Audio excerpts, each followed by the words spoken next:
Hello guys, good morning. तो कैसे हो आप सभी? होप सो आप सभी अच्छे होंगे। Welcome back to our new video. तो आज हम पढ़ेंगे चार्टर एक्ट ऑफ 1853। तो चलिए स्टार्ट करते हैं आज की हमारी वीडियो। जैसे जैसे चार्टर के नवीकरण का समय समीप आ रहा था, संसद में यह मांग बढ़ती जा रही थी कि कंपनी का इंग्लैंड में दोहरी व्यवस्था समाप्त कर दी जाए। यह मांग वस्तुतः ठीक ही थी।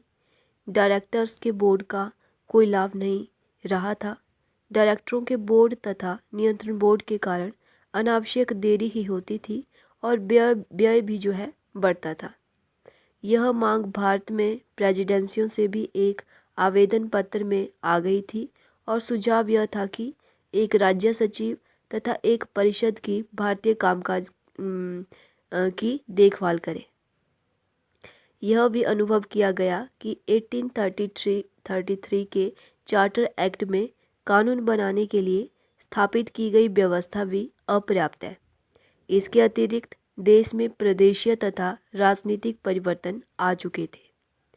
सिंध 1843 तथा पंजाब 1849 में अंग्रेजी साम्राज्य में सम्मिलित हो चुके थे।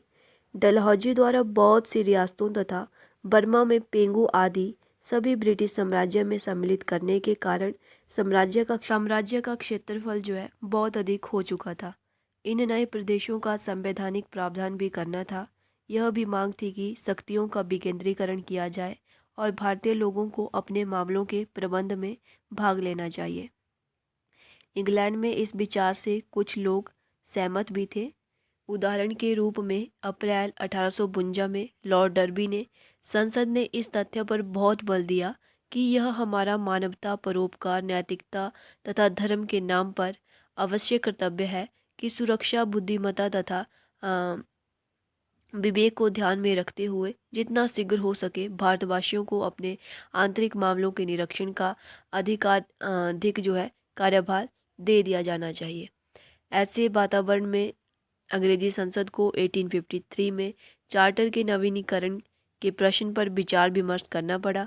संसद में 2 समितियां कंपनी के मामलों की जांच करने के लिए नियुक्त की तथा उनकी रिपोर्ट उनकी रिपोर्ट के आधार पर ही 1853 का जो चार्टर एक्ट है वो पारित किया गया। हम बात करेंगे एक्ट की धाराओं की। तो इसमें इस एक्ट के अनुसार कंपनी के भारतीय प्रदेशों को महामहिम सामग्री संग्रामी तथा उसके उत्तराधिकारियों की ओर से न्यास के रूप में किसी निश्चित समय के लिए नहीं, अपितु जब तक संसद न चाहे उस समय तक के लिए अपने अधीन करने की अनुमति दे दी गई।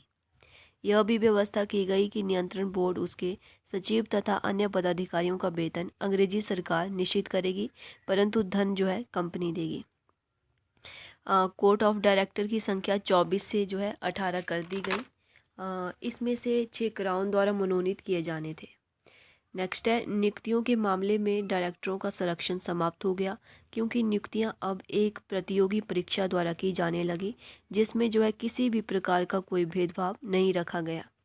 1854 में एक समिति मैकाले, जिसके अध्यक्ष थे, नियुक्त किए गए ताकि इस योजना को लागू किया जा सके।